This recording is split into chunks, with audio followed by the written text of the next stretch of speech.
নমস্কার সবাইকে, welcome to my blog. আর আজকে হচ্ছে মঙ্গলবার দিনের সকাল, যেহেতু গতকালকের সারা দিন একটা ধকল গেছে। আর ব্যাপারটা তো শুরু হয়েছে সেই গত সপ্তাহ থেকে, মানে টিচার্স ডের পর থেকে আমি ব্যাক টু ব্যাক যাচ্ছি আসছি। তার মধ্যে গতকালকের যে যেইটুকুই করি সেটা বড় ব্যাপার না, বড় কথা হচ্ছে যে অনুষ্ঠানটার মধ্যে পার্টিসিপেট করেছিলাম। একটা টেনশন কাজ করছিল, যেহেতু আমি তো সেভাবে কখনো পারফর্ম করিও না।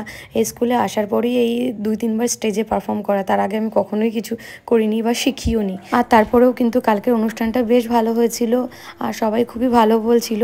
আমাদের সবার পারফরমেন্সই কম বেশি ভালো হয়েছিল, মানে আমরা এতটা কম টাইমের মধ্যে একটা করেছি আর সবাই আমার মতোই, সেভাবে কেউ শেখা বা ট্রেন্ড কেউ নয়। তা সত্ত্বেও কিন্তু অনুষ্ঠানটা বেশ ভালো হয়েছিল। আর আমাদের পুরো অনুষ্ঠানটা আমরা বড়দির থেকে লুকিয়ে রেখেছিলাম যে আমরা কী করতে যাচ্ছি না যাচ্ছি, কিন্তু বড়দি দেখেও খুব ভীষণ অবাক। আর আমরা পুরো অনুষ্ঠানটা কিন্তু বড়দিকেই ডেডিকেট করেছি, কারণ ওনার এই বছর লাস্ট ইয়ার আমাদের স্কুলে, সামনের জানুয়ারিতে ওনার রিটায়ারমেন্ট। যা হোক, সব সত্ত্বে কিন্তু বেশ ভালো হয়েছিল। কিন্তু এত কিছুর পরে একটা দিন একটু রেস্টের দরকার ছিল, তা আর হলো না। মানে আজকে সকালে উঠে ছেলের স্কুল আর আমারও স্কুল আছে, সেই জন্য সকাল 6:30 বাজতেই উঠে গেছি। আর উঠে গিয়েই কিন্তু সকালে ওর জন্য টিফিন বানিয়ে ফেলেছি।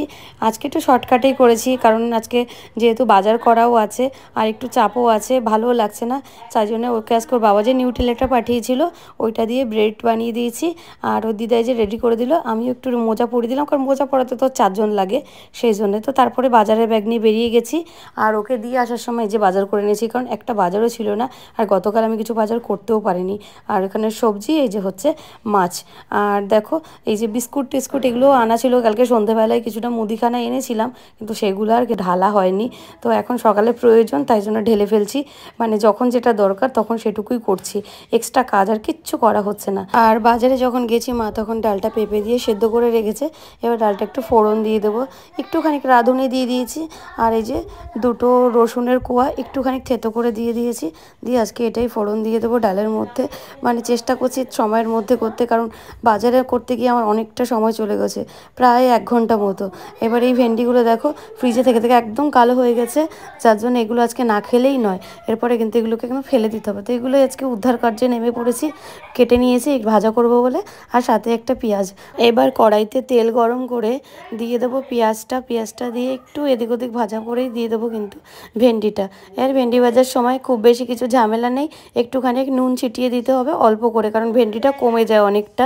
আর এদিকে দেখো ডালটা আমার প্রায় হয়ে গেছে, এর মধ্যে একটু দিয়ে দিলাম 2টো লঙ্কা দিয়ে আর 5 মিনিট মতো ফোটালে তারপরে কিন্তু ডালটা রেডি হয়ে যাবে।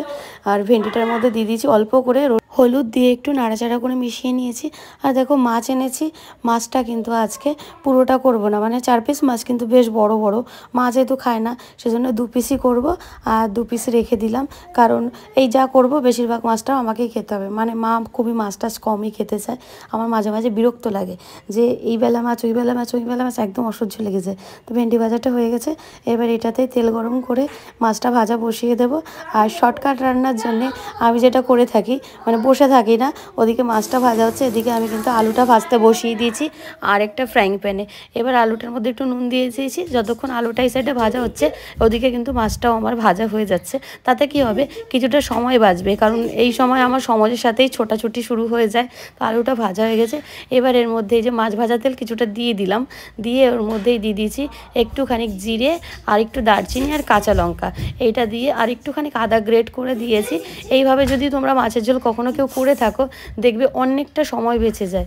দিয়ে দিয়েছি একটুখানি লঙ্কা গুঁড়ো, একটু হলুদ গুঁড়ো, একটুখানি জিরে গুঁড়ো দিয়ে একটুখানি নাড়াচাড়া করে জল দিয়ে দিয়েছি যাতে পুড়ে না যায়। আর যেহেতু এখানে খুব বেশি পেঁয়াজ রসুন কিছুই নেই, তো খুব কষানোর ঝামেলাও নেই, মানে তাড়াতাড়ি করে হয়ে যায়। সামান্য নুন আর একটু টমেটো দিয়ে দিলেই যথেষ্ট। ওটা দিয়ে একটু ঢাকা দিয়ে দিয়েছিলাম, তারপরে একটুখানি কষিয়ে এটার মধ্যে জল দিয়ে দিতে হবে। জল দেওয়ার পরে একটুখানি আলু দিয়ে আর 1-2 মিনিট কষালেই হয়ে যাবে। তারপর ঢাকা দিয়ে দিয়েছি। এদিকে আমার মাছটা একদম ভাজা হয়ে গেছে, তো আমি গ্যাসটা কিন্তু ফ্লেমটা বন্ধ করে দিয়েছি। আর এদিকে দেখো আলু আর টমেটো একসাথে বেশ কষা হয়ে গেছে। এরপরে এর মধ্যে ঢেলে দেবো একটু পরিমাণ মতো জল, খুব বেশি জল দেওয়ার দরকার নেই, যেহেতু সেদ্ধ হয় এরকম কিছুটা জল দিয়ে একটু ঢাকা দিয়ে দিয়েছি। যতক্ষণ মাছের ঝোলটা ফুটে উঠছে ততক্ষণ যে ফলগুলো এনেছিলাম এতক্ষণে সেগুলো বের করে একটু ধুয়ে রেখেছি।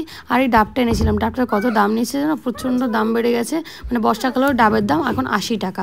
বহরমপুরে মানে দামটা একটু বেশি নাকি সব জায়গায় কে জানে। আর মাছের ঝোলটা কিন্তু হয়ে গেছিলো, লাস্টে গরম মশলা দিয়ে নামিয়ে নামিয়ে নিয়েছি। তারপর আমি স্নান করে বসে পড়েছি খেতে।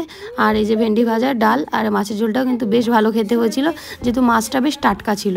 আর এই দিকটা দেখো আমি রেডি হয়ে গেছি। আজকে তো শাড়ি পরাই যাবে না, যার জন্য চুড়িদার পরেই চলে গেছি। আর গতকালকের যে এইগুলো এখনও উঠানো হয়নি, মা উঠাবে, রেখে চলে গেলাম বের করে। আর সকাল সকাল বেরিয়েছি, প্রচণ্ড রোদ্দুর। আর যেহেতু গতকালকে বা তার কয়দিন আগে থেকে আমাদের যাতায়াতে প্রচুর জামা কাপড় নোংরা হয়েছিল, সবগুলোকে আজকে মেশিনে কাচা হয়েছে। মানে প্রচুর জামা কাপড় বারান্দা দিয়ে, বাইরে দিয়ে, আর মেলার জায়গা নেই কোথাও। আর আজকে মনে হচ্ছে না যে স্কুলের দিকে যাই। অন্যদিন যে আগ্রহ থাকে, আজকে একটু আগ্রহ নেই, একটু রেস্ট পেলেই ভালো হতো, কিন্তু কিছু করার নেই, যেতে তো হবেই। তো যাওয়া যাক স্কুলের দিকে।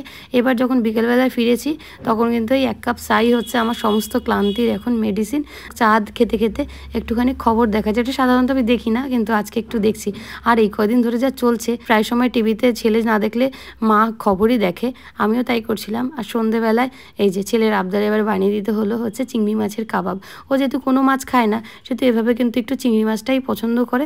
রেসিপিটা চাইলে দিতে পারি, দেখা হবে পরের ব্লগে।